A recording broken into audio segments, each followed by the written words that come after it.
صباح الخير أو مساء الخير على حسب التوقيت اللي بتتفرج فيه على الحلقة دي. أنا مصطفى الشاعر، ودي حلقة جديدة من برنامج حواديت شعر.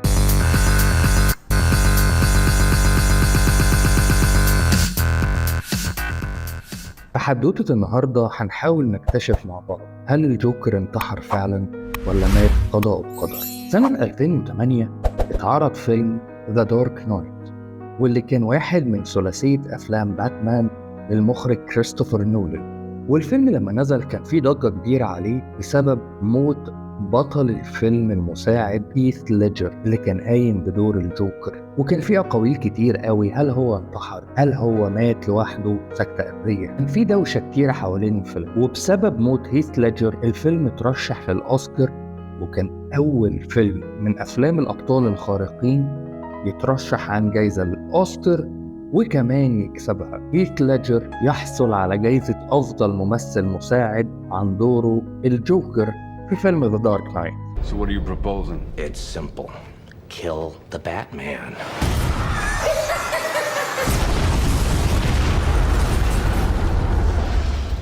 Here's my card. Good evening, ladies and gentlemen. We're tonight's entertainment.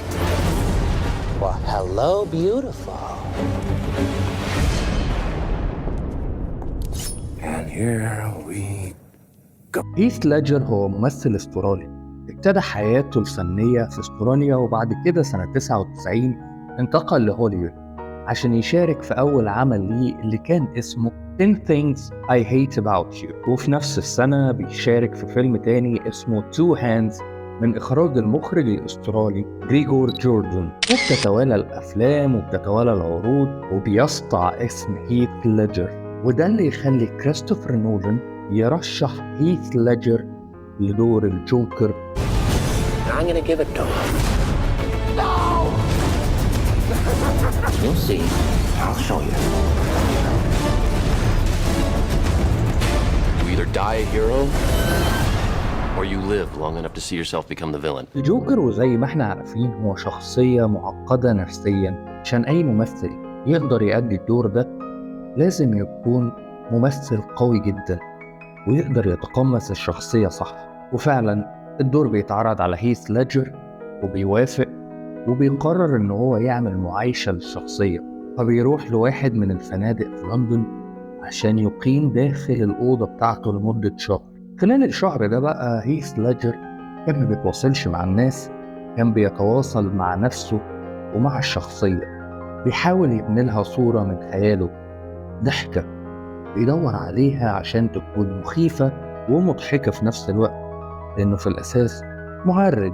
وعشان يتعمق أكتر في الشخصية ابتدى يكتب لها مذكراتها، وعلى الجانب برضه كان بيكتب مذكرات لنفسه.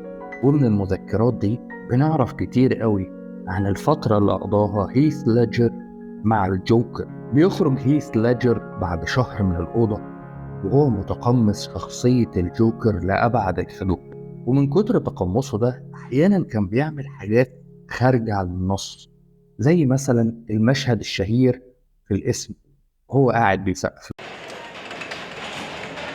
Stand away! All of you! I don't want anything for his mob lawyer to use, you understand? Back from the dead. I couldn't risk my family's safety. What do we got? Nothing. No matches on prints, DNA, dental. Clothing is custom, no labels. Nothing in his pockets but knives and lint. No name. No other alias. Go home, Gordon. The clown will keep till morning. Go get some rest. You're gonna need it. Tomorrow you take the big job. You don't have any say in the matter, Commissioner Gordon.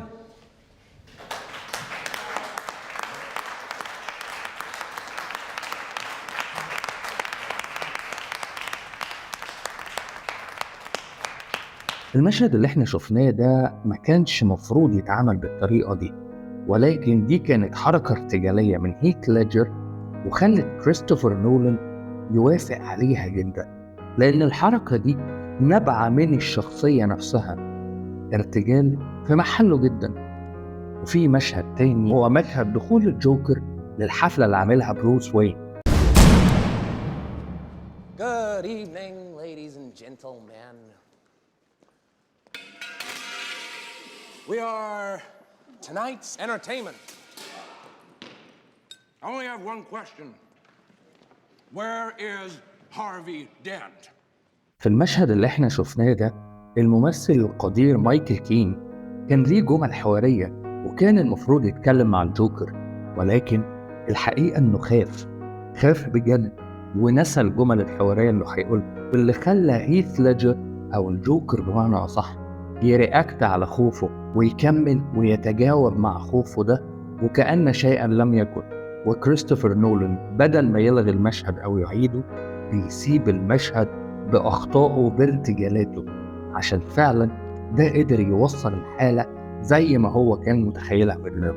تجسيد هيث ليدجر لشخصية الجوكر ما كانش بالساهل وما كانش مجاني بدون ضريبة لازم يدفعها، والضريبة اللي دفعها هيث ليدجر كانت حياته. هيث ليدجر بعد انتهائه من التصوير كان بيعاني من نوبات أرق كتيرة جدا وما كانش بيعرف ينام، مع ان المفروض هو انتهى من الشخصية والمفروض بيرجع لحياته الطبيعية، ولكن الأرق فضل ملازمه.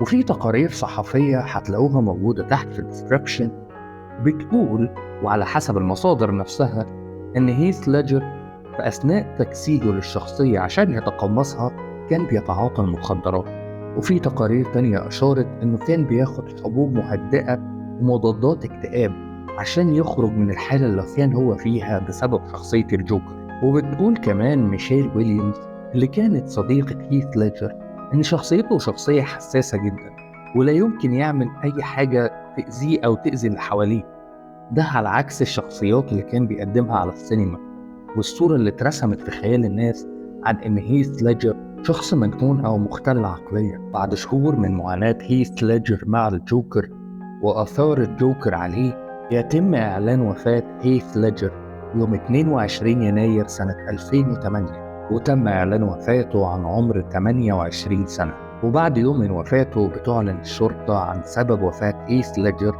وإن هو كان موت غير متعمد وما كانش انتحار، لأن هيث ليدجر أخذ جرعة زايدة من أدوية النوم الموصوفة ليه، عشان بتقريرهم ده ينفوا أي شائعات عن انتحار أو عن هيث ليدجر مات بسبب جرعة زايدة من المخدرات. The actor Heath Ledger was found dead today in an apartment here in New York City. He was just 28 years old. The Australian-born actor came to huge prominence after his powerful performance in the film Brokeback Mountain. It gained him an Academy Award nomination. New York police say they are looking at the possibility of an overdose in connection with Heath Ledger's death. His body was found this afternoon in that white building behind me by a housekeeper.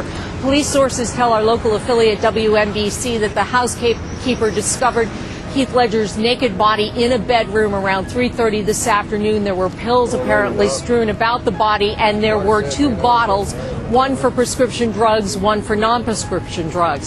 وبعد وفاة هيث ليدجر وبعد عرض فيلم ذا دارك نايت واكتمال الثلاثية بذا دارك نايت رايزز، شخصية الجوكر نفسها بتنام هي كمان وبتاخد فترة وبتختفي، ولكن بيتم إحيائها مرة تانية على إيد يواكين فينيكس عن طريق فيلم ذا جوكر.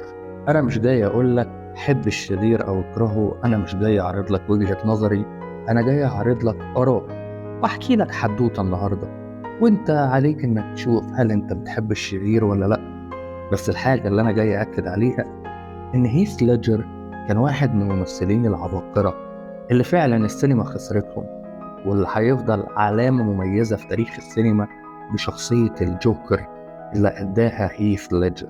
ونصيحة، لو أنت ما اتفرجتش على الفيلم روح اتفرج عليه وهتتبسط جدا. وبكده نكون وصلنا لنهاية الحلقة بتاعتنا النهاردة من حواديت شاعر. ما تنساش تعمل لايك، شير، سبسكرايب، شغل جرس التنبيهات عشان يجيلك الجديد بتاعنا أول بأول، وانزل اكتب لي في الكومنتات لو أنت اتفرجت على الفيلم ولا لأ، وهل أنت شايف إن هيث ليدجر هو أحسن جوكر اتعمل في تاريخ السينما ولا في ناس تانية عملت دور الجوكر أحسن منه؟ وأشوفكم الحلقة الجاية. سلام.